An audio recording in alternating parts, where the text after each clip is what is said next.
Hello and welcome back to Module 3 of Philosophy and Humor. And this week we're going to take a look at some early formulations, in particular superiority theory. We're going to look at that in more detail next week, but also the beginnings of incongruity theory, which is something that is presented by Aristotle in a very early form. But just sort of in general, what were the kinds of ideas being presented by early philosophers, either in ancient Greece or in ancient Rome? Now, if you have not already noticed, what I do in my slides is the very beginning of Module 3, for example, will contain a review of Module 2, and on and on. So all the way through, whatever we looked at the week before is going to be here in the form of a review. Usually it's no more than 2 or 3 slides. But what's kind of nice about it is you get a chance to review the material. So as we kind of build upon these early ideas, fairly general, fairly broad, we move sort of closer to specific facets of humor and religion, humor and its relationship to superiority, incongruity, relief, and so on. So right now, we're still keeping it fairly broad, but I won't go through all of these because we can sort of talk about them during our 1-hour Zoom meeting. But here and the next couple of slides, you'll see a review of the material. As a human phenomenon, humor is a general sense of well-being, an ability to play with thoughts. It's reliant as a social lubricant.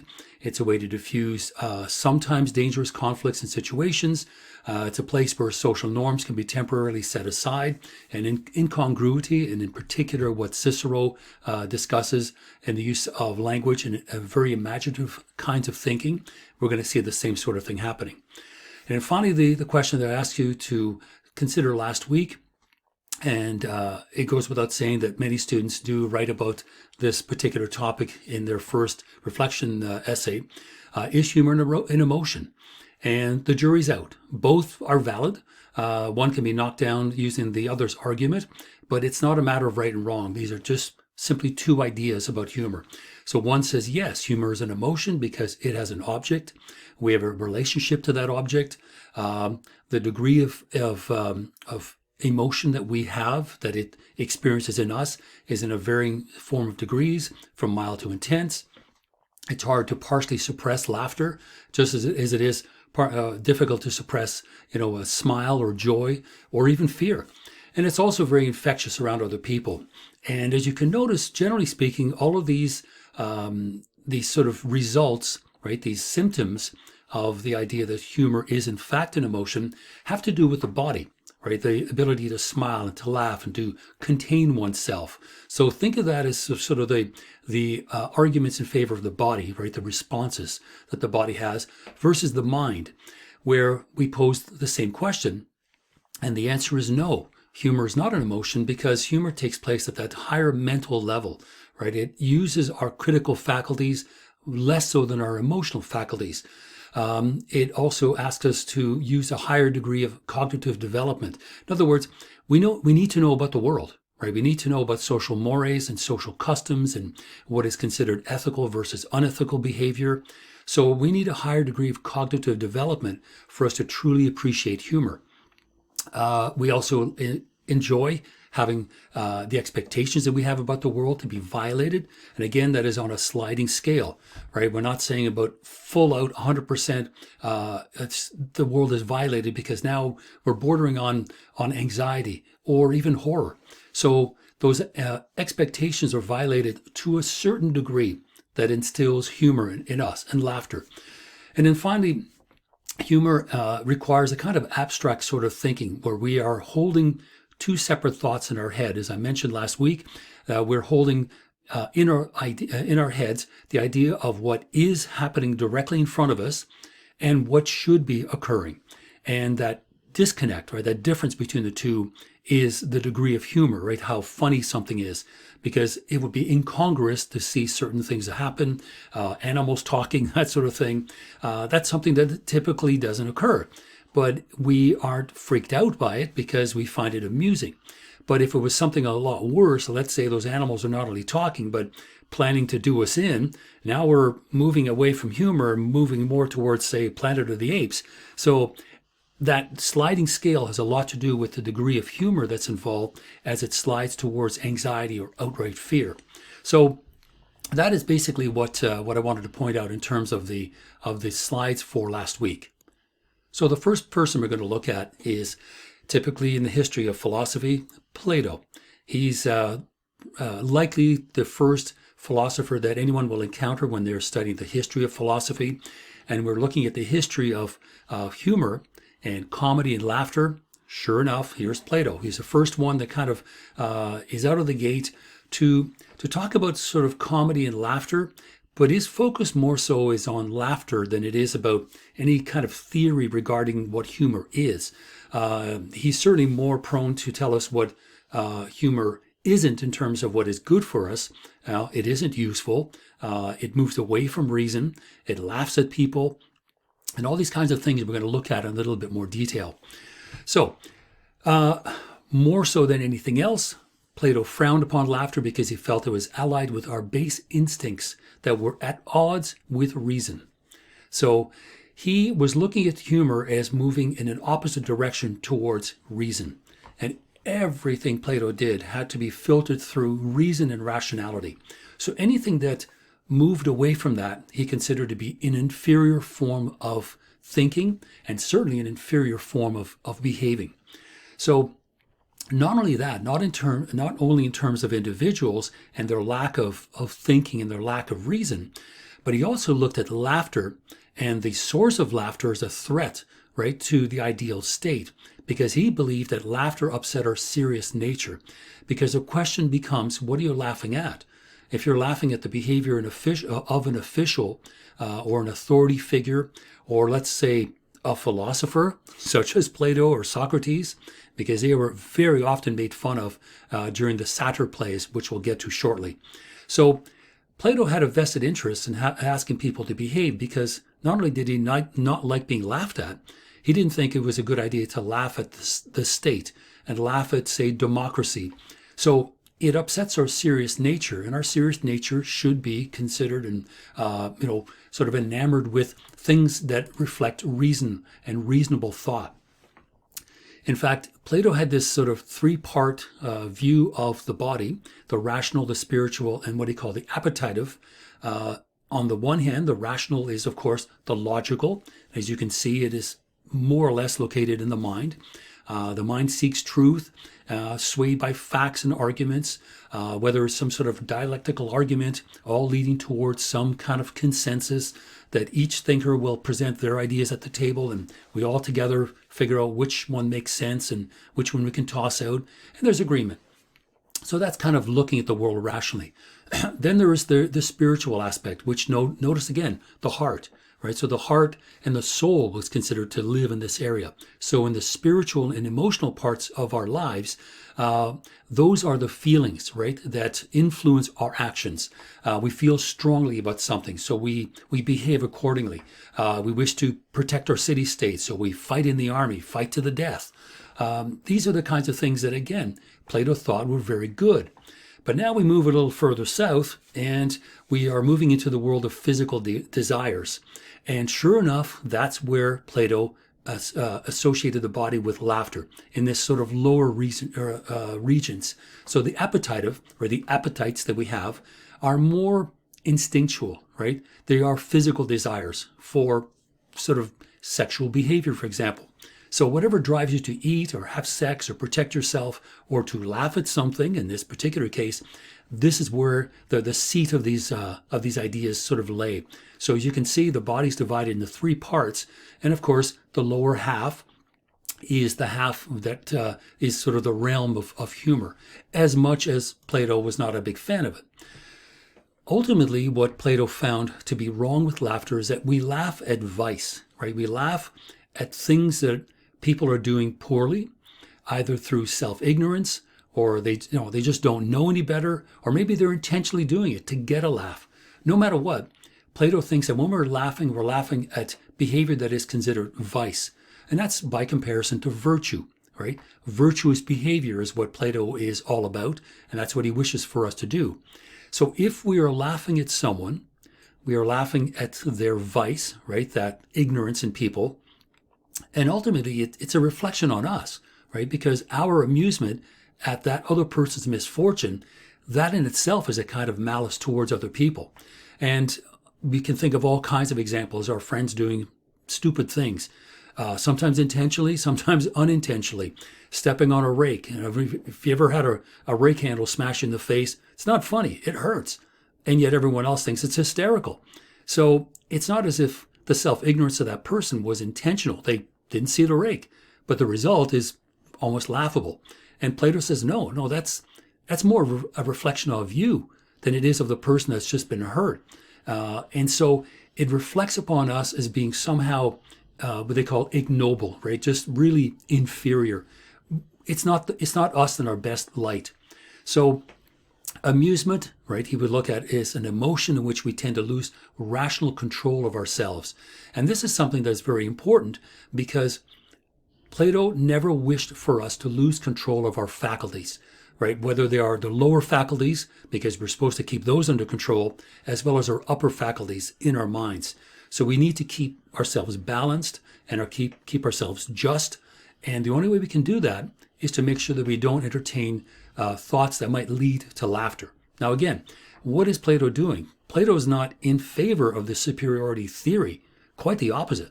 So he is associated with superiority theory because he's identifying it as a really base or inferior version of who we are. We shouldn't be laughing at these kinds of things. So for our first clip, you may or may not have seen this. This is about a year old or so. George Clooney's PSA for UDUMASS. And think about the quote that we just read.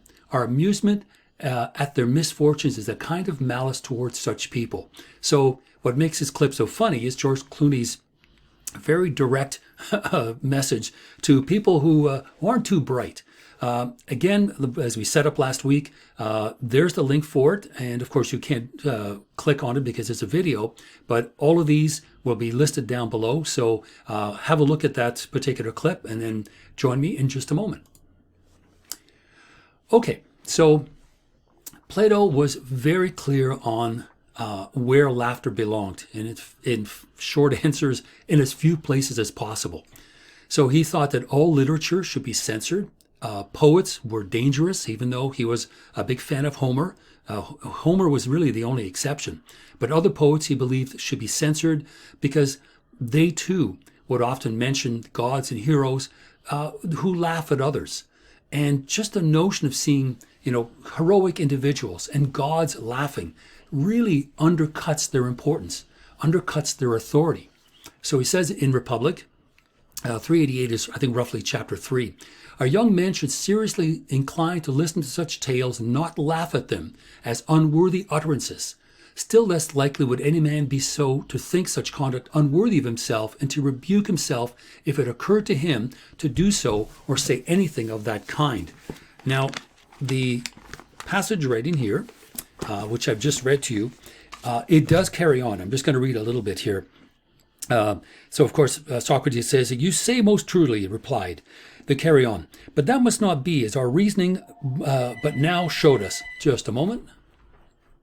Sorry about that. The phone rings constantly in this place. So as I was saying, in this passage from the Republic, from chapter 3, Plato goes on, said, "And again, they must not be prone to laughter, for ordinarily, when one abandons himself to violent laughter, his condition provokes a violent reaction." "I think so," he said. "Then if anyone represents men of worth as overpowered by laughter, we must not accept it, much less if gods." "Much indeed," he replied. And so he goes on, with the exception, of course, of Plato. Now here's where Plato really drives me nuts, because in the same chapter, literally on the next page, he passes off this little gem. "Okay, we must not accept them on your view." In other words, poets. "If it pleases you to call it mine," he said, "at any rate, we must not accept them." "Okay, but further, we must surely prize truth most highly. For if we were right in what we were just saying, and falsehood is in very deed useless to gods, but to men useful as a remedy or form of medicine." Now, did you hear what I said? I'll read it one more. Okay, one more time. "We were just saying, and falsehoods indeed useless to gods, but to men useful as a remedy or form of medicine." Obviously, he replied, the ruler then of the city may, if anybody, fitly lie on account of enemies or citizens for the benefit of the state. Okay, that's why I hate Plato so much. I have to study him, but I just want to let you know that one page previous, literature should be censored of anything that is related to laughter, but by the same token, it's okay to lie. So statesmen and authority figures can lie to us for the benefit of society. So just want to point that out because I am not comfortable with that one bit. So we'll carry on here, just a moment. So why is Plato so upset over laughter? Well, because for Plato, he says reason is king. Reason is all. And laughter is the enemy of reason. So we need to be mindful that when we laugh at someone in a position of authority, we're laughing at not only the person, but the notion of authority, right? The notion of some sort of political structure. So if reason is king, then laughter, or in fact anything that is the enemy that will undermine that or usurp that in some way, should be considered dangerous.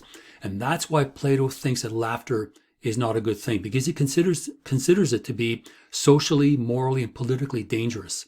So feelings that threaten to undermine intellectual seriousness, of course, laughter is one of them, should be held in check, right? Should be sort of done as little as possible.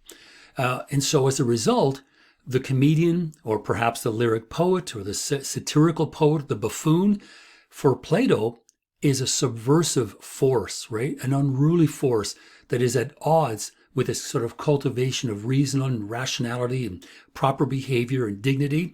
And that's really ultimately why Plato finds humor dangerous, because he knows that it is a subversive force and we need to crush that as quickly as possible and as often as possible. So this clip here from SNL, again, even though it's talking about the government shutdown, which is always an issue that comes up around this time of the year, every year, regardless of who's in charge, it's again, hopefully an example, not necessarily the best, but an example of humor as a subversive force, because satire is a very strong weapon when we are trying to bring home a certain truth about the behavior of individuals who are in those positions of power. So please have a look at it and just come back in just a moment.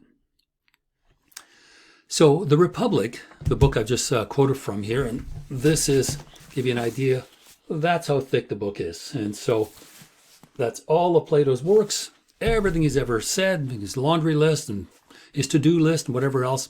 But The Republic, as important as it is, it does draw these parallels between clowning around, satirical behavior, laughter, and so on, and those base emotions that I mentioned just earlier, kind of in the nether regions of our bodies, the emotions related to sex and anger, and the fact that they should be controlled. This is why, for example, when we talk about platonic love is an unrealized love. It's a love for another individual that is never expressed bodily. In other words, expressed sexually, right?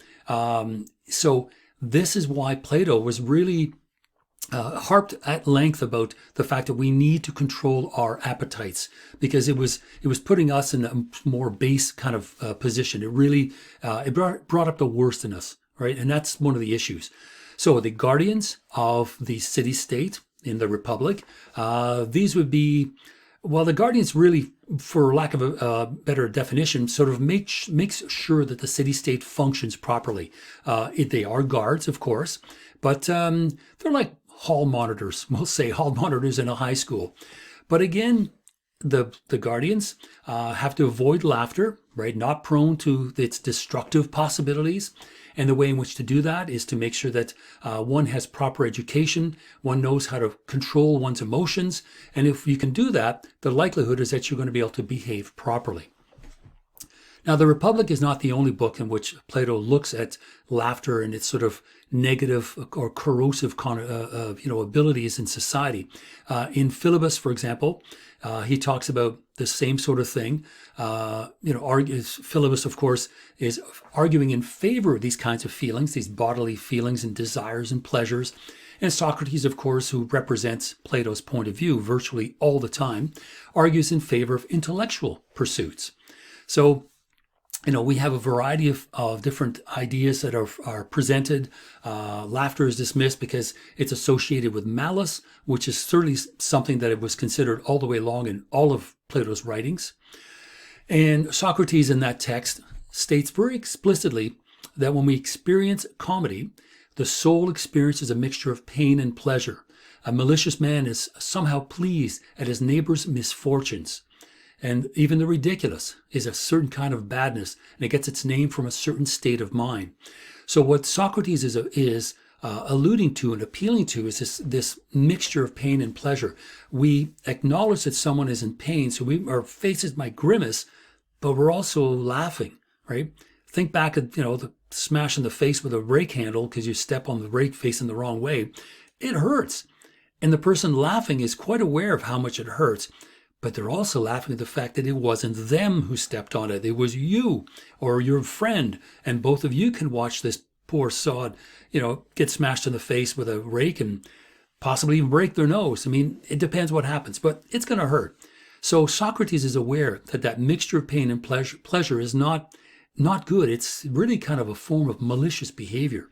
So it's those kinds of ideas that really sort of bring to mind the notion of laughter based on the superiority of the listener or the viewer, right? The viewer of the action or the listener to the joke, because you're putting yourself in a higher relationship, in a sort of higher point than the people that we're seeing depicted in the humorous part. So the soul experiences this mixture of pain and pleasure. A malicious man is somehow pleased at his neighbor's misfortunes. This is the clip from Laurel and Hardy. So this would be like the mid-1930s. And I remember seeing this thing as a kid. I was maybe 8 or 9 years old. It was on TV. And I thought it was hysterical. And it never left my mind. And the reason why is because watching this football sail down 8 flights of stairs and not being able to figure out how they ever filmed that didn't matter. But watch the clip and you'll see what I mean when the soul experiences a mixture of pain and pleasure, because that very thing is at work in the clip. And this particular kind of type of what's called slapstick humor is always physical humor, involved in sort of physical hardships or pain of some sort. But no matter what, when we, the viewer, are experiencing it, it is with a kind of mixture of pain and pleasure. So have a look at that and then come back. Okay, so when we laugh at a person's misfortune, we're feeling a certain kind of pleasure, which is malicious, right? And malice is the source of that pleasure, and we have to consider that that's what we're doing.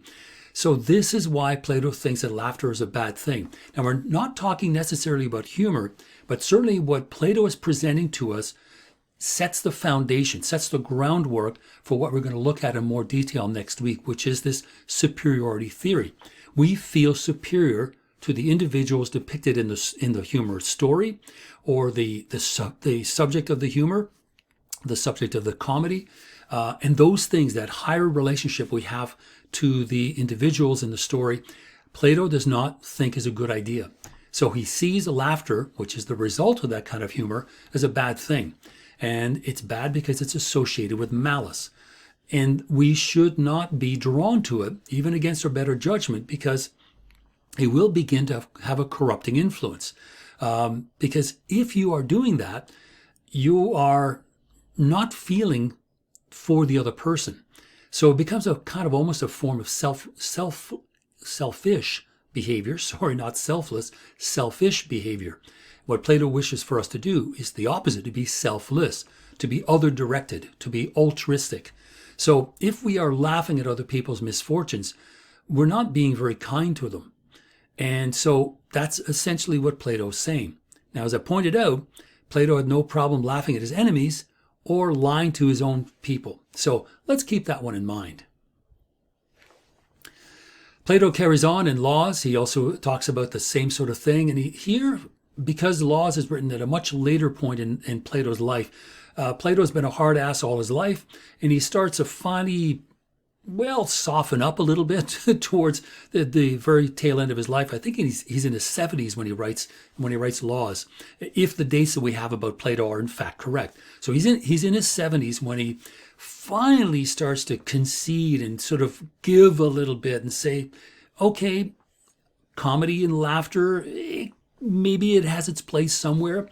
And if it is going to be there, whatever that comedic performance is on stage should be for the good of an audience. It should serve an educational purpose.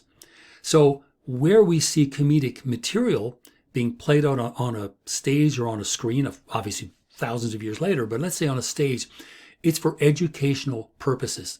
It serves a kind of pedagogical purpose. In other words, it's there to educate us on what we should do. In this situation, we shouldn't go here, we should go there. We should act in the following way. So humor would be okay for Plato, providing it is educational.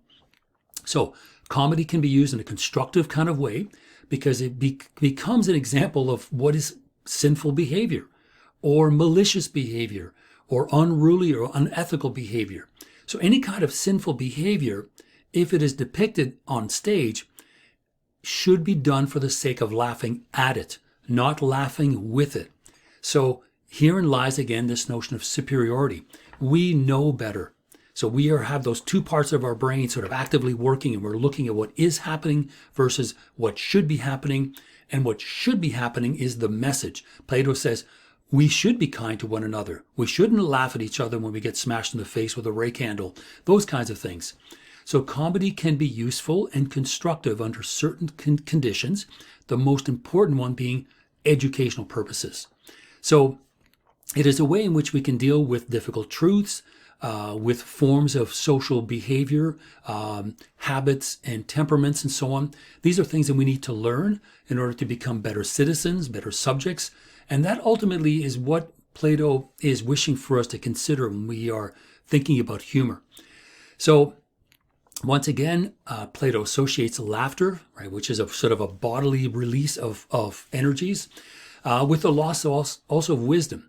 Somehow he thinks that we cannot be laughing and wise at the same time, although George Bernard Shaw, years later, would talk about the sugar-coated pill. Right, the sugar-coated pill, the pill is that lesson we need to learn, however difficult it may be, but it's sugar-coated, right? It tastes sweet. It's presented in a humorous kind of way.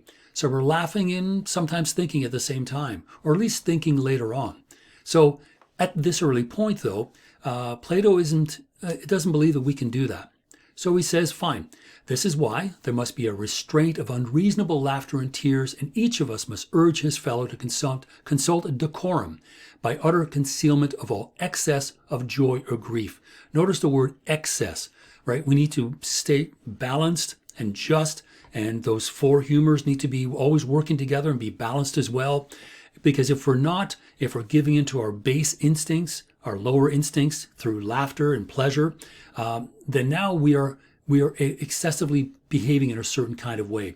But also joy and grief. I mean, those are emotions, right? Joy and grief are emotions. So Plato doesn't want us to be over emotional either. We don't need to cry a whole lot or be just so mad with joy and laughter that we're running around with our arms in the air going, yee-haw. That for Plato is not good behavior. Now, this next clip is quite useful in sort of setting a larger context in which I've been discussing Plato's ideas. So it's kind of an introduction to ancient Greek. Now, they keep calling it Greek comedy. This is Athenian comedy. Other parts of Greece, first of all, Greece doesn't exist as a country at this point, but it becomes Greece much later on. So there are nothing more than just city-states. So let's be mindful that ancient Greek comedy is actually comedy in Athens.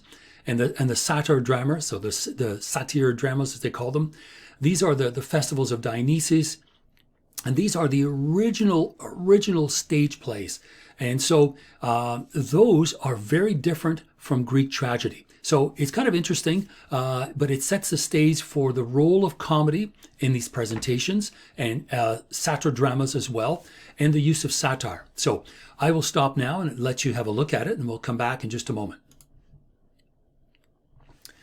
So Plato argues against laughter directed at individuals because it is a really low version of ourselves, right? We lack virtue and earnestness, selflessness, altruism, other directedness. It does not make us good citizens. If we're busy laughing at each other, that's not good citizenship. That's bordering on cruel. So the relationship between laughter and superiority is very important because we are laughing at other people because of their behavior, their particular lot in life, their lack of opportunities, their inability to dress well or to speak correctly, whatever it may be, whatever it is that we're laughing at someone because we have this feeling of superiority over them. Now again, Plato is not a fan of this. He is very much against it. But even though we can call it superiority theory, he and the others that we will discuss next week are against this form of humor. Each of them say that in one form or another, it is an inferior version of ourselves because we're laughing at other people's, situations, and we look at them as being ridiculous. So we're comparing ourselves to them, and hence being superior.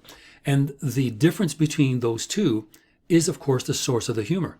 So it's a situation that provokes laughter in us because we think we're somehow better than the very people that we're talking about. Really what it boils down to is this, right? For Plato, laughter is based on feelings of superiority over other people. So I don't want to sort of drive that point home to the point of sickness, but that is clearly the problem that Plato has with laughter and really now, in hindsight, with humor. But certainly laughter, that bodily release of energies, of psychic energies, laughter is based on feelings of superiority over other people. So these are ideas that Plato kind of fits into this larger context of idealist thought. So understanding the world through ideas that exist in our minds that we carry around with us. And of course, in our minds are always the best versions of something. Now, I know this is not a philosophy course. If you're interested, take my history of philosophy, and then we'll go into it in more detail. But essentially, all of these ideas are about Plato's view of the world in terms of expressions of thoughts. So very briefly, Plato was an idealist. He believed that the most perfect form of the world and reality were the ideas about that reality, about that world. And the world itself, the material world that we saw or that we see, we experience, interact with, it's somehow an inferior version of it. So the less we can make that world inferior and move in the opposite direction, move towards ideas, then the better off we are. And that's kind of essentially what Plato is saying when he talks about humor the way he does. So no matter what, conversations between adults should always be directed towards these pure thoughts, ideas, right? This best version of the world. And anything that moves in the opposite direction, he considers to be negative. So if that is the case, if we're laughing in terms of hubris, right? Pride, self-importance, so some kind of version of ourselves that we think is infinitely better than the rest of the folks. Now, ironically enough, Plato also hated the regular folks. He hated the demos, and the demos is Greek for common people. And that's part of the word democracy, right? Demos and democracy, it's of the people. That's what it means. And yet here's Plato saying, people shouldn't laugh at each other. It denotes hubris and sort of this sense of self-importance. And yet he himself was utterly that kind of an individual. He was an aristocrat. He owned land. He owned slaves. He ran an academy. He never worked, right? Because he had money. Like he never worked a day in his life. And hated people like the average demos. He thought that they were just stupid. So keep that in mind. As you can probably tell, Plato's not one of my favorites, but we have to deal with him. Now, this next clip is about emotional intelligence, and we've been talking about laughter is based on feelings of superiority over other people and the positions that we occupy in society versus our friends. And in this particular clip, what I want you to watch out for is the reactions of Jerry and Elaine as George explains his sort of existentialist dilemma, we'll call it, to his so-called friends. So just kind of pay attention to the way they're responding to, this kind of laying of his, like he's sort of George is bearing his emotions. Certainly it becomes funnier, but it's the way in which he presents himself thinking that he's speaking to his friends, but just kind of watch the reaction. It's It's not what we would have expected. Put it that way. So, see you shortly. Okay, so now we're on to Aristotle. And Aristotle did agree with Plato. Now, first of all, Aristotle was Plato's most famous student. But what's really remarkable about Aristotle is also how different he was from Plato. These two individuals, Plato taught Aristotle, instructor and student, and yet they thought very, very differently. And that's really the history of philosophy, is the next person that comes along contradicts the previous one, and on they go, and the next one contradicts it, and rinse, mix, shake, whatever, and do again. So the history of philosophy is this. But what Aristotle says that is different from Plato is the following. He says, yes, on the one hand, laughter is associated with immoral behavior, and it is true that it represents this sort of feeling of superiority that individuals have over others, and it borders on malicious. But Aristotle says, okay, well, that's true. But there is this other possibility that we could be laughing at something that is ludicrous, something that is not about another person's misfortune. We don't have to worry about getting smashed in the face with a ray candle. It's not about a person's misfortune. It could be something that is ludicrous, something that is just silly, something that shouldn't have happened, but it did. And things like that happen to us all the time. Things that really are not, it's not funny at the sake of another person. It is just funny in and of itself. So what Aristotle is saying is that the ludicrous can be something that does not involve another person's pain, and it doesn't have to involve maliciousness, because it may be about a thing. It could be about an animal. It could be about oneself. And so he tries to make a clarification. It says, okay, yes, laughter shows contempt for others because we're amused by that person because we consider them socially inferior. So there's your superiority theory, right? Expressed very clearly. But Aristotle's ideas about humor, laughter, are a little bit sort of more finely tuned, a little bit more nuanced. And so when we are laughing at something or someone, Aristotle believes that we are laughing at someone's shortcomings as being minor. We're laughing at something that is minor as opposed to sort of a full out, like a disability, for example. A disability should never be something that we laugh at. It's not comedic material. It shouldn't be. But Aristotle is talking about something that a person might do, like a nervous tic or some kind of, behavior that could be stopped or it could be corrected, because that's the other key thing. That's the difference between a disability and something that is sort of a learned behavior. It can be, if it can be unlearned, it could be the source of laughter, but it's something that could be changed. Now, that is important, but also it's not something so drastic and so unusual that we could be horrified by it. And that makes a big difference. That is where Aristotle is much more nuanced in his thinking than Plato. It's remarkable that Aristotle is thinking about these things so early.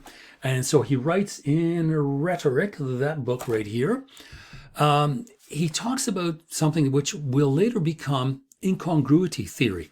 So again, we're just looking at early philosophies. We're not strictly looking at superiority, but certainly that and incongruity are kind of the two main ones that kind of begin in this particular world in ancient Athens. So Aristotle talks about humor and laughter as a reaction to different kinds of incongruities or absurdities or minor human shortcomings. Again, we're not going to laugh at a disability, but we're going to laugh at maybe something, a learned behavior that this person, expresses and exhibits, and therein lies the source of the humor. It's something that could be changed. So he says, there we go, in Rhetoric, that it is well to give to everyday speech an unfamiliar air. People like what strikes them and are struck by what is out of the way. So in Rhetoric, which is a book about writing well, writing correctly, writing persuasively, it is here that Aristotle hints at this idea of incongruity. And what he means by that is an unfamiliar turn of phrase. So there is something slightly incongruous or slightly absurd in the particular phrase that speaker, that orator, is using, and it catches our attention, right? It perks us up, and we listen and we think about it. And if it's done for humorous effect, we're laughing, but we have the speaker's attention. We've given them our attention because they've caught us off guard. So to be caught off guard is to have something that is incongruous or absurd suddenly pointed out to us. And that's why Aristotle thinks about these particular ideas as being really effective, but also can be used in a humorous sort of way. Many of you are probably familiar with John Mulaney, kind of one of the better comedians that have come along, got a start in SNL. This is a sort of a shorter version of a clip that I wanted to show to you on Trump and Trump and other stuff. And think about this notion of Aristotle's. It is therefore well to give to everyday speech an unfamiliar air. People like what strikes them and are struck by what is out of the way. What Mulaney does here is he talks about the Trump administration, and he comes up with a wonderful metaphor, which really, I think, captures the idea that Aristotle presents to us in the rhetoric, sort of an unfamiliar air. So he gets us to think about the Trump administration in a really unique way. But if we were to stop to think about it and imagine this metaphor that he presents to us, and I won't say what it is, but if you were to imagine it, it could be dangerous. But it's the way in which he pushes this metaphor just enough for a comedic effect, but not so far that it borders on horrifying. So have a listen to it and consider what Aristotle says, giving everyday speech an unfamiliar air or striking people in an unfamiliar way. Think about that and watch the clip and then come back in a minute. So Aristotle in Poetics as well, another text of his, he talks about comedy as an imitation of characters of a lower type. Now again, there is this sort of sliding scale, right, from comedy to horror. We can imagine films that have comedic bits in it, but generally speaking, they're horror movies. But what Aristotle is talking about here is a little bit more nuanced. And he talks about comedy, so this is the content of that which we laugh at, comedy consisting in some kind of a defect or ugliness that is not painful or destructive or even horrifying or anxiety inducing. So the comic mask, right, what we see right here. This is one of the masks that we see, in fact, in the clip on the Satyr plays. You probably saw them there. So the mask itself may be ugly and distorted, but it doesn't terrify us. It looks like the face of someone laughing. So what that sliding scale is all about for Aristotle, and this is where his idea is very nuanced, it's what he calls a painless distortion. It's not a distortion that terrifies us, it's a distortion that causes amusement and laughter, because we can always hear the sound of the laughter coming out of that mask. And so it's an exaggeration that leads to laughter and not to horror. And I want to compare that with these two pictures. And so to me, on my left is the Elephant Man. So this is a person that is grossly disfigured because of a medical condition. And yes, looking at that person inspires fear, inspires pathos, a tremendous amount of empathy and sadness for the plight of this person and the difficulties they have, the daily struggle to exist. And so we don't laugh at the Elephant Man. In fact, John Merrick, we don't laugh at John Merrick, right? We feel his pain. We feel the difficulty and the absolute grief that this man must feel because we look at this going, oh my God, this is so difficult for this person to get through from day to day, difficulty breathing, difficulty sort of resting his head and things like that. Now compare that with a picture on the right-hand side, which is the mask from the Scream movies. Even though it is a distorted face, at first it's meant to be scary, but because Scream and the whole Scream franchise, as it devolves into just silliness, it was designed at first to terrify us a little bit. And sure, it did. But eventually that same face ended up causing us laughter because we knew that they were kind of benign. They were harmless. It was the look of a face that probably would cause us to laugh rather than to feel fear. So that is kind of what Aristotle is talking about, these incongruities, which are the source of laughter, are pushed just enough before we border on fear and anxiety. Because if we push it too far, then we move into a different realm. We're moving out of humor and comedy into something else, something that causes anxiety. So, can humans be amused by perceiving such absurdities regardless of another person's misfortunes? If they are painless distortions, then we can. Or in the case of behavior, these are learned behaviors that could be unlearned. They also could be made fun of. But certainly the notion of incongruity that Aristotle is discussing here is really the beginnings of theories that kind of come back in the 17 and 1800s that are explored in much greater detail. But they really kind of start here, right? They really start with Aristotle's ideas of, first of all, we don't have to laugh at a person's misfortune. We can laugh at virtually anything, even a turn of phrase, some kind of wordplay, something that is unexpected, but unexpected in a humorous, not a terrifying kind of way. So he is anticipating to a certain degree the notion of mismatched contradictions. And that essentially is what incongruity is. So speaking of incongruity, as I write here, even though I just looked it up about an hour ago, this particular clip has been viewed 27.7 million times. I hope you haven't seen it yet as I write, because it does have a surprise ending, which is very incongruous, and it's only about a minute and a half, but I hope you enjoy it. But please, you got to watch it right to the very end. So enjoy and come back in a moment.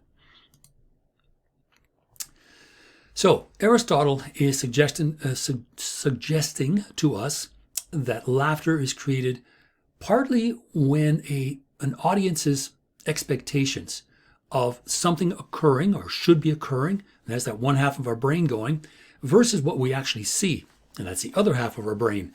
So part of it has to do with the senses, right, what we see and hear, versus what's going on internally, which is us trying to match things up and go, okay, that shouldn't have happened like that. Rain doesn't go sideways. This is what's going on here. I would say rain going sideways, that's bordering on terrifying, because who knows what the cause of that is. But with Aristotle, he says, look, laughter can be created by a person's sudden, their expectations suddenly undermined or subverted in some way. And again, it could be almost anything. It really doesn't matter. When we get to incongruity in a couple of weeks, I've got a whole range of different examples, so you can see just how rich this theory is with possibilities. So Aristotle, much like Plato, doesn't approve of comedy that attacks individuals or persons of authority, or even people, with handicaps. So the comedic work or the comic work that he prefers should always be about universal themes. If you think back to the clip from last week, the John Cleese clip, where he talks about, humor should be universal. It should be addressing universal themes that affect all of us, because we all live on the same planet. We all experience, generally speaking, the same kinds of issues, in our lives, unless we're obscenely wealthy or whatever, at which point these people have no problems. But Cleese believes, and so did Aristotle, that those universal themes really should be the subject of comedy. So human folly, hubris, pride, self-importance, pomposity, all these things should be pricked with a pin as often as possible, because these are not versions of ourselves that are the best. Far from it. And we want people that are easygoing, that are balanced, that are other directed, have a degree of sympathy and empathy. Because if we don't have that, we're not going to be good subjects and good citizens. And really, like Plato, Aristotle was really concerned with that issue in terms of good citizens. Finally, the Nicomachean Ethics, Aristotle is speaking here about ethics, and he talks about wit being something that is very useful, because in the ethics, he sets up what's called the golden mean. And the golden mean is a midpoint between an excess or a deficiency. For example, with wit, which is a good thing, it is a virtue. If you have wit and you have a sense of humor and you kind of balanced in every kind of way, you are going to be, generally speaking, a happy person. You will, generally speaking, have a good life. You will have friends.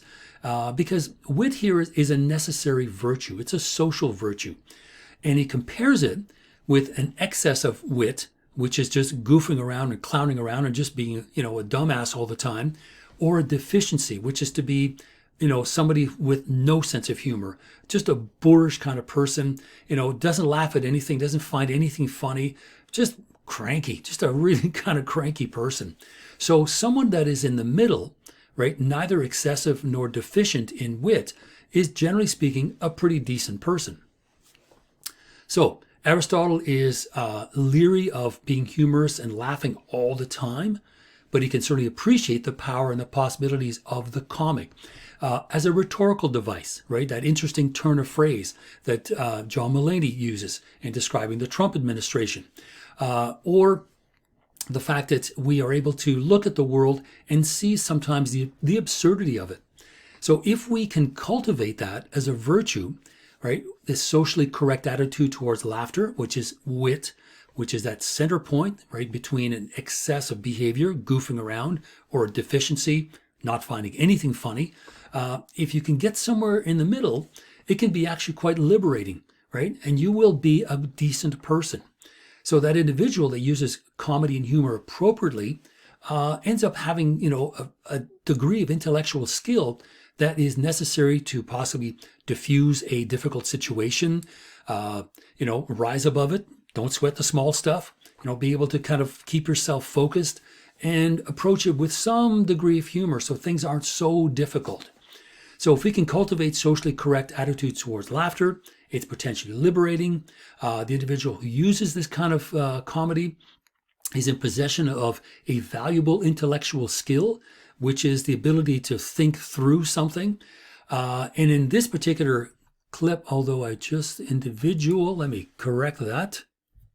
There we go, individual. So that was not done intentionally. It was just my mistake. George Carlin, I think we talked about this particular clip last week, so I wanted to put it in here. This is, to me, an example of someone that uses wit to talk about something serious.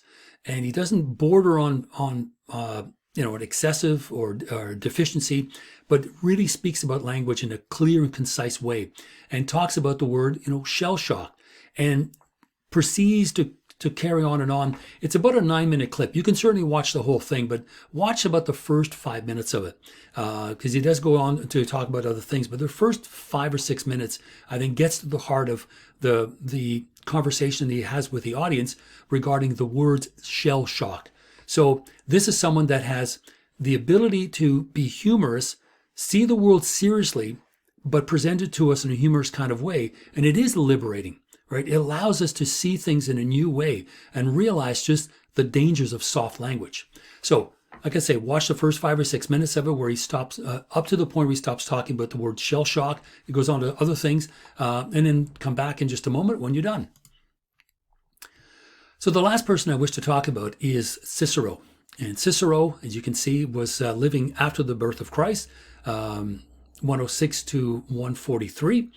And so, my mistake. Sorry about that. Other way around. Before the birth of Christ. That was my mistake again. So 106 to 43. So time moved backwards before the birth of Christ. Cicero was a Roman philosopher, and he was a statesman and wrote lots of speeches and gave lots of speeches. And he too was also very much aware of the value of wit and humor and incongruous forms of humor, because he too was very interested in rhetorical devices to persuade individuals to think in a certain way. Because if you are persuading someone, you're asking them to either think differently or to do something differently. And the best way to do it is to do it in a persuasive way where you're going to keep their attention. So Cicero thinks that laughter could be created either by things that people say or by things that they do. So he presents these possibilities to us, and he says, at least in terms of the paper, the essay he wrote on the orator, right, the speaker, he thinks that humor is certainly one way in which we can write really effectively. So he writes, the source of the laughable, quote, lies in a kind of offensiveness and deformity. For the sayings that are laughed at were laughed at the most are those which refer to something offensive in an inoffensive way. So kind of interesting. So we can, again, the kind of sugar-coated pill, but we're going to refer to something offensive in an inoffensive way, or manner. In other words, we could talk about something difficult in a non-difficult way, in a humorous way, for example. For neither great vice, such as that of crime, nor great misery is a subject for ridicule and laughter. So criminal behavior, a miserable life is not the matter for comedians. So you must also be considerate of people's feelings. Wow. Is that surprising or what? This is Cicero writing 100 years before the birth of Christ, more or less, saying, when we speak, we should present offensive things in an inoffensive manner, and we should be considerate of people's feelings. Wow. So that you do not speak rashly about those who are personally beloved. So here's a similar idea that Plato presents to us about not laughing at authority figures, because Cicero essentially was an authority figure, so he didn't want to be laughed at. But he turns around and presents to us a way in which we could be effective speakers, effective public speakers, where we could talk about difficult truths, offensive things, we'll call them, but we can do it in an inoffensive manner, through an interesting turn of phrase, through the use of wit, but at least in an inoffensive manner, so that people understand what you're saying, but are not put off by the difficulty of the subject matter. So he says that in book 2, which is quite remarkable for that era, to be considerate of other people. So he also says that while laughter might be associated with deformity and low behavior, we still have to be selective about the topics for joking, and be aware, also, to be aware of how far we can go. This wasn't written 5 years ago, before, political correctness. This was written 100 years before the birth of Christ. So 2,100 years ago.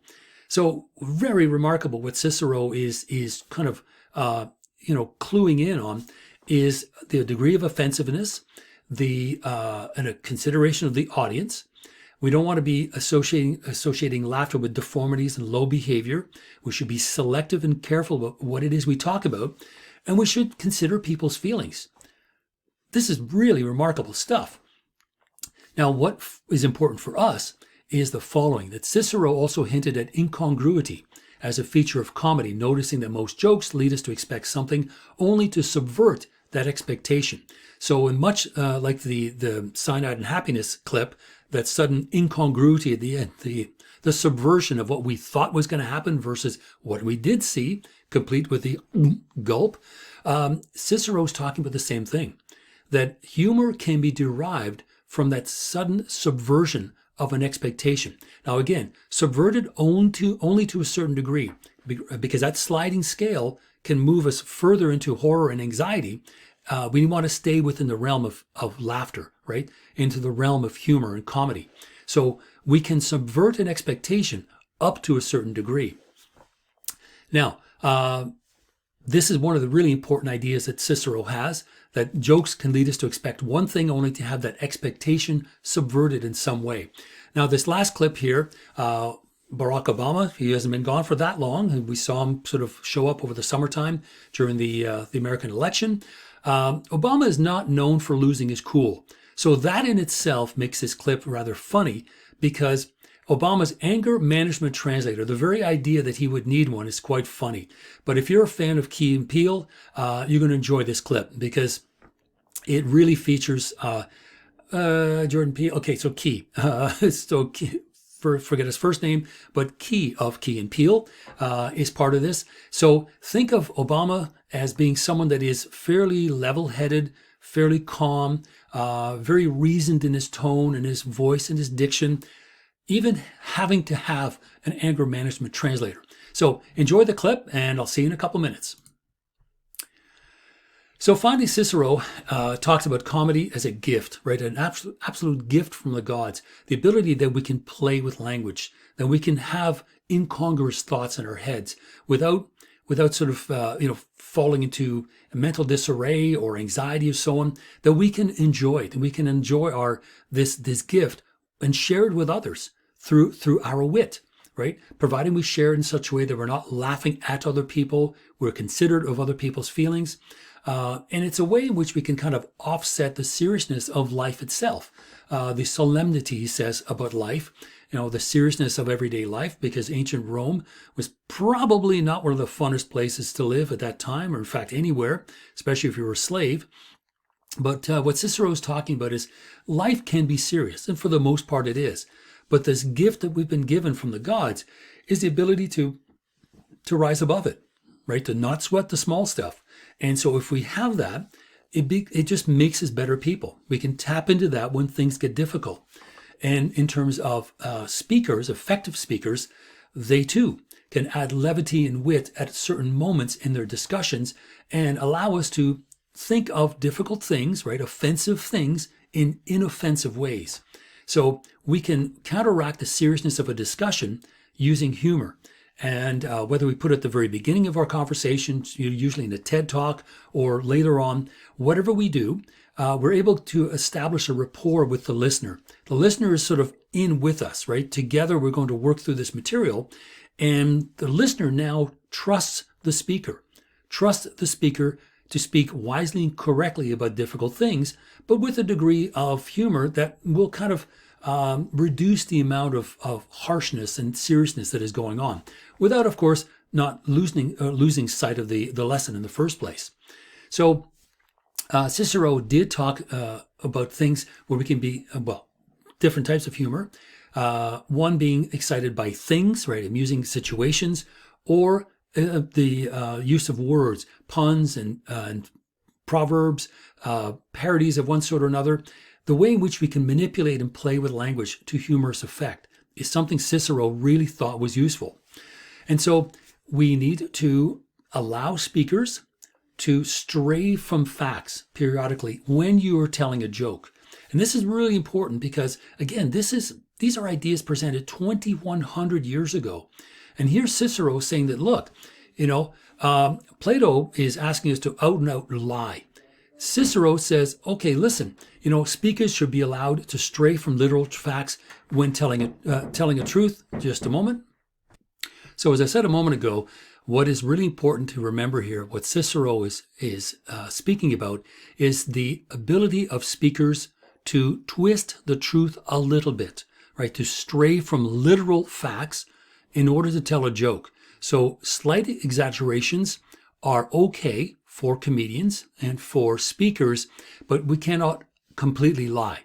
We're not lying. We're just stretching the truth, and we're stretching the truth just enough for comedic effect and not to turn around and to lie and say something that is clearly not happening. So if that is the case, then Cicero believes that we can merge some degree of comic fiction with believability. And he does believe that comic fiction, if it's used properly and used well, actually enhances the truth that is being discussed. So this very, very modern idea that you can talk about the truth and conceal it in a kind of comic fabrication, right? The proverbial sugar-coated pill that George Bernard Shaw talked about. So again, this is remarkable stuff. 2,100 years ago, Cicero is talking about these very interesting rhetorical devices, and he still comes down on the side of truth. He says we should still speak the truth, right? Still speak truth to power, but we can sometimes do it behind a comic fabrication. Our metaphor can be funny. Our analogy can be funny, and it will be humorous for the listener because it is an unexpected thing, an unexpected twist in the language, but there is a degree of truth behind it. And a lot of modern stand-up comedians do the same sort of thing. They do express a variety of universal truths that affect everyone, truth that may be really difficult to talk about under other conditions, but they do it in a comedic way.